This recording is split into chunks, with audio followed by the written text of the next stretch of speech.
From Stone Age campfires to the foundation of giant corporate successes, storytelling has always been the best way to communicate content engagingly and quickly. Stories are particularly memorable because they arouse emotions. Dreamy. They also make us identify with the information, and ignite a curiosity to learn more. And they are fun, too. So how does it work? Can anyone tell an effective story? Absolutely. In fact, most of us are gifted storytellers without even realizing it. Stories are one of the most common forms of communication.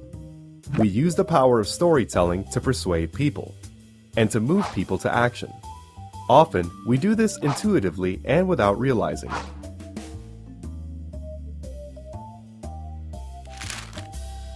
But when we use it with intention, storytelling is a powerful and effective way to get your message across. Welcome to the Simple Show special on business storytelling.